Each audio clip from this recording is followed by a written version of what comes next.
بسم اللہ الرحمن الرحیم۔ السلام علیکم ورحمۃ اللہ۔ عمران خان کی اسٹریٹجی کے عین مطابق جہاں پر عمران خان نے کہا تھا کہ آپ نے عوام کے اندر نکلنا ہے، عوامی میدان میں جانا ہے، عوامی محاذ کے اوپر آپ نے جد و جہد کرنی ہے، اس میں آپ کو پتہ ہے کہ عمران خان نے پھر مسلسل کال دی ہیں۔ 26 نومبر کی کال، پھر اس کے بعد 5 اگست کی کال، پھر اس کے بعد 14 اگست کی کال۔ یہ کالیں بڑی کامیاب ہوئی ہیں۔ عوامی میدان کے ساتھ ساتھ عمران خان نے پارلیمنٹ کے اندر بھی کہا تھا احتجاج کریں، تو دیکھیں پی ٹی آئی نے نہ صرف اب اس کا بائیکاٹ کرنا شروع کر دیا بلکہ وہاں سے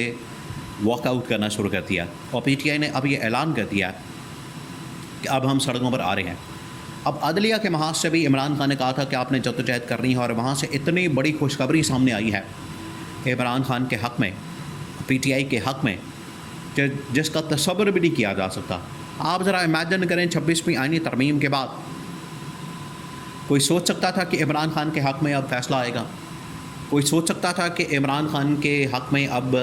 عدلیہ فیصلے دیں گی؟ کیونکہ یہ وہ ججز ہیں، یہ وہ عدلیہ ہے، یہ وہ عدالت ہے اب جو مکمل طور پر مینج ہو چکی ہے، جس کو مکمل طور پر کنٹرول کر لیا گیا ہے۔ اب یہ ایک سرکاری ملازم، ججز جو ہیں وہ سرکاری ملازمین بن چکے ہیں، اور عدلیہ کا جو ادارہ ہے وہ ایک سرکاری ادارہ بن چکا ہے۔ تو اس صورتحال میں، اس سیناریو میں کوئی تصور بھی نہیں کر سکتا، کوئی ایک آدمی جس کو تھوڑی بات سمجھ ہے سیاسی معاملات کی، وہ تصور بھی نہیں کر سکتا کہ پاکستان کے اندر 26ویں آئینی ترمیم کے بعد عمران خان کے حق میں کوئی فیصلہ آ سکتا ہے، لیکن آ گیا۔ عمران خان کیونکہ کنٹینیوس جدوجہد کرنے کا ہمیشہ کہتا ہے، اس کے اوپر یقین رکھتا ہے، اس کی وجہ سے جب آپ بار بار ایک جدوجہد کرتے ہیں تو پھر پازیٹیو رزلٹ سامنے آتا ہے۔ اب پشاور ہائی کورٹ سے ایک بہت بڑی خوشخبری سامنے آئی، اور اس کے بعد سپریم کورٹ پاکستان سے۔ پشاور ہائی کورٹ سے جو خبر سامنے آئی وہ یہ کہ اتنی بڑی خبر ہے کہ حکومت اور اسٹیبلشمنٹ کا جو پلان تھا، جس کے مطابق انہوں نے اپوزیشن کو فارغ کرنا تھا، اپوزیشن کو گھر بھیجنا تھا، اپوزیشن کی چھٹی کرانی تھی، اپوزیشن کو مکمل طور پر کرش کرنا تھا، اپوزیشن سے مراد پی ٹی آئی، ان کا یہ پلان تھا۔ اس کے مطابق انہوں نے کیا کیا؟ 9 مئی کے اندر سزائیں تھیں، سزائیں دینے کے بعد ان کو ڈی سیٹ کرنا شروع کیا، جس میں قومی اسمبلی کے اندر بھی opposition leader Omar Ayub Khan P T I کے کھلاڑی، سینیٹ کے اندر شبلی فراز عمران خان کا کھلاڑی، پنجاب اسمبلی کے اندر ملک احمد خان بچر عمران خان کا کھلاڑی، ان سب کو فارغ کر دی، اور 9 مئی کے اندر ان کو 10 سال سزائیں سنا دی۔ 10 سال سزا سنانے کے بعد اب آپ کو بتائے کہ کوئی بھی M N A M P A وہ ڈی سیٹ ہو جاتا ہے، ڈسکوالیفائی ہو جاتا ہے، فارغ ہو جاتا ہے۔ تو یہاں پر انہوں نے ڈی سیٹ کرنے کے بعد، ڈسکوالیفائی کرنے کے بعد وہاں پر اپنی مرضی کی تعیناتی، اپوائنٹمنٹس، اپنی مرضی کے لوگوں کو لانا، ان کو لا کے بٹھانا، تاکہ اس کے بعد الیکشن کمیشن آف پاکستان کے اندر بھی اور چیف جسٹس کی تعیناتی، اور سب سے بڑھ کر آرمی چیف کی تعیناتی میں جو اپوزیشن کا کردار ہے وہ پی ٹی آئی رول کردار ادا نہ کرے، بلکہ وہ رول اپوزیشن بھی ایسی جو ان کی اپنی مرضی کی انسٹال کردہ، اور اسے انگوٹھے اور ٹھپے لگوا لیا جائے۔ تو اس مقصد کے لیے انہوں نے ڈی سیٹ کیا، اور ڈی سیٹ کرنے کے بعد ابھی یہ تعیناتی کرنے ہی والے تھے کہ P T I Peshawar high court کے اندر گئی، اور پشاور ہائی کورٹ سے یہ فیصلہ لے لیا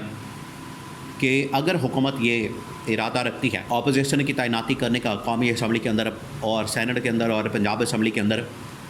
تو اس کو فی الفور روک دیا جائے۔ اس کے اوپر پشاور ہائی کورٹ نے اسٹے دے دیا،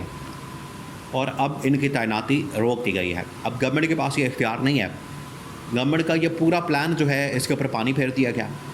اور گورنمنٹ کے پلان کو اڑا دیا گیا۔ اب یہ ان کے پاس رائٹ نہیں ہے، ان کے پاس اختیار نہیں ہے کہ اس کے اوپر یہ تعیناتی کر سکیں، کیونکہ اس کے اوپر اب تعیناتی پشاور ہائی کورٹ کے فیصلے کے مطابق نہیں ہو سکتی۔ اب یہ اس کے اوپر عمل درآمد رک گیا۔ یہ پہلی بہت بڑی خوشخبری سامنے ہے۔ سیکنڈ، اب یہاں سے اس سے پہلے میں آپ کو بتا دوں کہ یہ جو اس وقت فیصلہ ہوا ہے پشاور ہائی کورٹ کا، اس کے بعد یہ اب ریسٹور ہونے جا رہے ہیں، اور ریسٹور ہونے کے لیے مختلف عدالتوں کے اندر جا رہے ہیں، تاکہ جس طریقے سے ان کو نکالا گیا 9 مئی کی سزاؤں کو بھی کالعدم کیا جائے، اور وہاں سے ان کو ریسٹور کر دیا جائے۔ تو ان کا جو پورا منصوبہ ہے اس کے اوپر پانی پھیرنے والا۔ اب آ جائیں سپریم کورٹ پاکستان میں۔ سپریم کورٹ پاکستان کے اندر خان نے پٹیشن ڈالی تھی اور پٹیشن کے اندر یہ کہا گیا تھا کہ لاہور ہائی کورٹ سے جو ضمانتیں منسوخ کی گئی ہیں عمران خان کی 9 مئی کے مقدمات میں، ان ضمانتوں کی منسوخی کے خلاف فیصلہ دیا جائے، منسوخی کو کالعدم قرار دیا جائے اور عمران خان کی ضمانتوں کو بحال کیا جائے۔ تو سپریم کورٹ نے اس کے اوپر 3 رکنی بینچ بنا دیا، 3 رکنی، ورنہ یہاں پر تو کیس ہی نہیں لگ رہے تھے، یہاں پر تو مقدمات ہی نہیں لگ رہے تھے، یہاں پر تو اس حوالے سے سنوائی نہیں ہو رہی تھی۔ اور سپریم کورٹ آپ کو پتہ ہے کہ پورا ایک آئینی بینچ اور پھر اس کے بعد سپریم کورٹ اندر تمام کے تمام ججز، وہ ایک سرکاری ادارہ اور سرکاری ملازمین بن چکے ہیں۔ تو یہاں پر عمران خان کے پٹیشن کا ٹیک اپ ہونا ہی بہت بڑی کامیابی ہے۔ پھر ٹیک اپ ہونے کے بعد یہاں پر چیف جسٹس آف پاکستان نے اپنی سربراہی میں 3 رکنی بینچ بنا دیا، بجائے اس کے کہ اس کو آئینی بینچ کے پاس بھیج دیا جائے، اپنے پاس اس کو لگا دیا ہے۔ اور پنجاب گورنمنٹ کو، تمام پروسیکیوشن کے اداروں کو اور تمام انویسٹیگیشن کرنے والے، تحقیقات کرنے والے اداروں کو 9 مئی میں ان کو نوٹس جاری کر دیا۔ نوٹس کے اندر کیا جو سب سے بڑی خبر ہے وہ یہ کہ ان سے ڈیمانڈ کی گئی ہے، ان کو حکم دیا گیا ہے،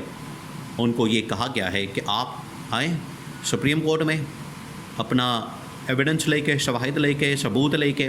9 مئی کے متعلق کہ آپ کے پاس کیا ثبوت ہیں، کیا ایویڈنس ہے، کیا شواہد ہیں اور کس بنیاد کے اوپر۔ پہلی بات یہ کہ کس بنیاد کے اوپر آپ نے 9 مئی کا مقدمہ کیا، اور سیکنڈ،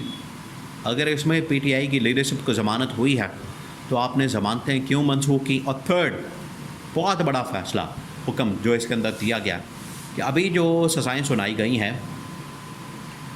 جس میں تمام کی تمام پی ٹی آئی کی ٹاپ لیڈرشپ اڑا دی گئی ہے، یہ سزائیں جو سنائی گئی ہیں اس کا سارا ریکارڈ وہ سامنے پیش کیا جائے۔ جیسے ہی یہاں پر آئے گا تو سارا کچھ پبلک ہو جائے گا، عوام میں آ جائے گا، لوگوں کے سامنے آ جائے گا۔ اور یہاں پر عمران خان کے جو وکلاء ہیں، سلمان اکرم راجہ اور سلمان صفدر وغیرہ، بڑا زبردست قسم کا کیس پریزنٹ کر رہے ہیں یہاں پر۔ تو 19 اگست کو یہ دوبارہ کیس لگ گیا اور یہاں سے بعید نہیں ہے کہ چیف جسٹس اور باقی 2 ججز انصاف فراہم کریں گے۔ اگر یہاں پر انصاف کے مطابق فیصلہ ہو جاتا ہے